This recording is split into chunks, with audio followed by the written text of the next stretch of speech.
Wednesday Season 2 is often a mess, but it remains a fun mess overall. Helmed by showrunners Alfred Goh and Miles Miller, who also executive produced the show alongside Tim Burton, a man whose fingerprints are stylistically all over the series because, I mean, just look at it. This second season of the hit Netflix show further plays around with the Addams Family IP, and this take on that said IP features the daughter Wednesday Addams as the protagonist and one who continues to test her wit and mettle by investigating yet another mystery at the Magic School of Nevermore Academy, which, as far as ideas go, why the hell not? Anything that hijacks Harry Potter's monopoly over the Magic School aesthetic will always be a positive in my book, and it's just a show with many enjoyable qualities, even if too narratively and structurally chaotic for its own good.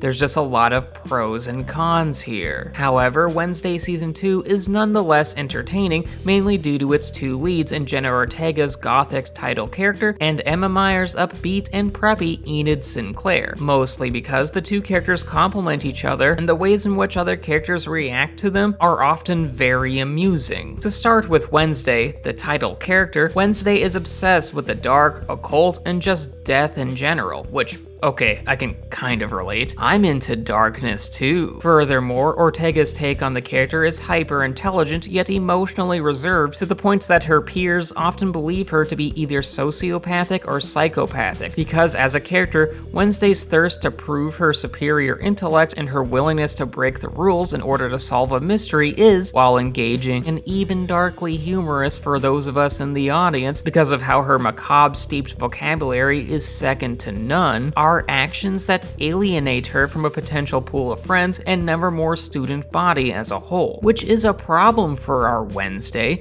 because she does actually care about the lives of her family, friends, and other students, even if she doesn't verbally state this truth, which very much credit Ortega's great performance for expressing that to the audience. Because despite her demeanor, Wednesday actually gives a fuck. It's just that she doesn't exactly know how to express that. Hell, it's especially a problem regarding Wednesday's roommate, best friend, and werewolf ally, Enid, given that Wednesday had a vision of the future. This is Wednesday's paranormal power, by the way, where Enid dies as a result of an unknown culprit. And thus Wednesday goes into full helicopter parent mode, and in an effort to protect her, Wednesday just sidelines Enid from participating in the investigation, which has the unintended effect of driving a wedge through their friendship. And this makes for a very compelling character arc, especially alongside Wednesday's other fraught relationships, because even beyond Enid, Wednesday often has verbally combative relationships with her mother and Catherine Zeta-Jones Morticia, who is a lot more present in this season compared to season 1, her goofus of a brother Pugsley, her musically inclined instructor in Billy Piper's Isadora Capri. Also, it's cool to see Billy Piper in other things because it makes me nostalgic for David Tennant era Doctor Who, Wednesday's new hero-struck underling in Evie Templeton's Agnes DeMille,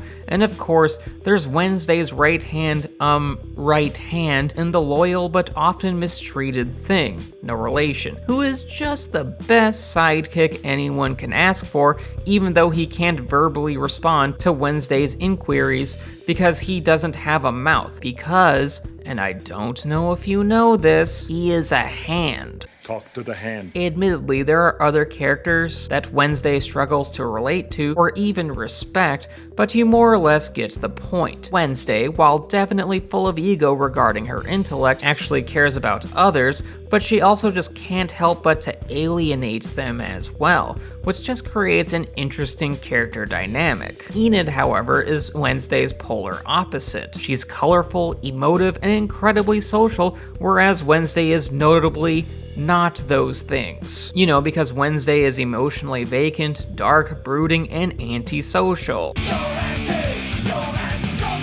Because Wednesday is just the type of character that, upon first learning that Vincent van Gogh cut off his own ear, she'd go, "Yeah, that makes total sense." Whereas Enid is just a vibrant, fun, and joyful character who is also just adorable. Of course, Enid has her own character faults as well, though. In the first season, she deals with low self-esteem and low self-worth due to how, despite being a werewolf like her parents, she hadn't fully transformed yet, or transformed into a werewolf much at all, to be honest. She was a late bloomer, if you will. But after her werewolf transformation at the end of season 1, Enid views herself as hot shit, which hey, good for her. However, this leads to a new problem for Enid. She is now fully welcomed into the cool Bark at the Moon Club alongside her werewolf peers and basks in the validity of being accepted as one of the pack. But unfortunately, this strains some of Enid's other relationships, even to the point that she alienates some of her friends that she knew before gaining the ability to fully transform. And that includes her former boyfriend in Georgie Farmer's Gorgon, Ajax Petropoulos, very Greek, whom she essentially ghosts and doesn't have the courage to break up with him in person because she has severe conflict avoidance tendencies. And while yes, this fault isn't as notable as Wednesday's Wednesdayness, it shows that arguably the series' most likable character isn't immune from having personal deficiencies. Enid has room to grow as well, which is engaging on a narrative level for the audience as well. Now, let's discuss Wednesday Season 2's major problems. See, the season is overstuffed with characters and plot lines that, while many of them do interact with one another and eventually have significance to the main story, are nonetheless numerous to where the narrative feels bloated and muddled in more than a few places. In fact, the front half and second half of the season feel like two different stories at times, which had me pondering whether or not the show had a lot of reshoots, or if the script was finished by the time they were shooting, or if it was a faulty execution of concept. And even beyond Wednesday wrecking her relationships and formulating a plan to prevent Enid's demise, and in how Enid is avoiding her ex, there's just way too much going on in Wednesday Season 2 to list so many of these story points, though it is possible that I'm forgetting some. Please don't get mad if I do. There's the actual murder mystery Wednesday investigates, Wednesday orders Musa Mustafa's Eugene Ottinger, you know, the guy that hangs out with bees, to be Pugsley's friend and keep watch over him. There's how Pugsley resurrects a mindless zombie whom he wants to befriend as a pet because eating brains is the same as being friend-shaped to one of the Addams family, I guess. Joy Sunday's siren Bianca Barclay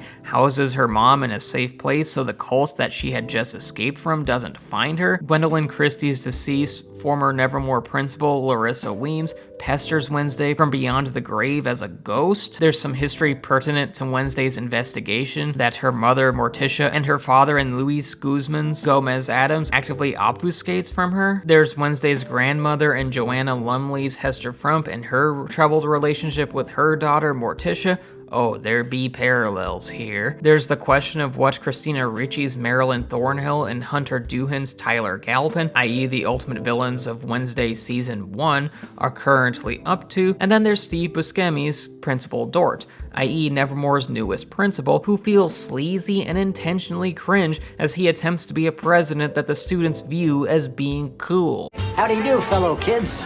What? In other words, Wednesday Season 2 has a lot going on. Hell, it has too much going on. And while many of these plot lines eventually tie into the overall narrative, I can't help but believe that the vast amount of these storylines dilute the quality of the show overall because the narrative doesn't feel very tight. And for much of their runtime, I question why plot lines, some of which appear to have little to nothing to do with Wednesday and Enid, i.e. the two best parts of the show, were relevant to the story considering how superfluous and comparatively uninteresting they were. And this is even before broaching the topic of how tonally inconsistent many of these storylines were, especially given how the show straddles the line between a brutal and violent paranormal mystery versus whimsical magic school bullshit versus Tim Burton's stylistic tendencies. "Look out, kids, I think I see an elf man." And sadly, Wednesday Season 2 doesn't always balance all these differing tonal settings in satisfactory fashion. Like, the show can present a graphic and macabre murder scene to hammer home a serious moment, or a major important character reveal that changes what the audience thinks of the narrative, but then also do an athletic competition between Nevermore students and a bunch of Boy Scouts, or Steve Buscemi just hamming it up, or to take Christopher Lloyd's talking head in a jar with sincerity, or how the Addams family like to eat rotten food with bugs in them,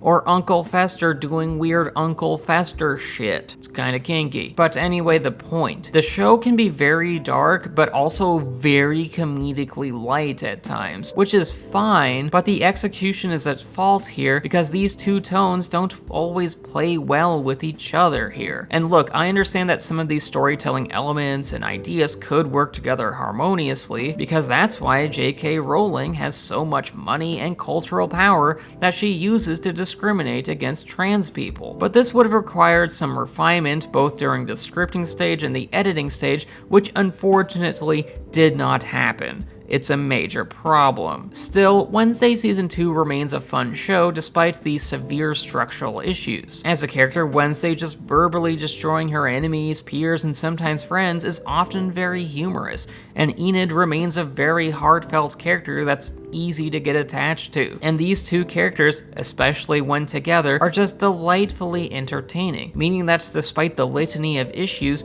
there's still a lot of fun to be had with Wednesday Season 2. Just don't go in expecting full narrative cohesion.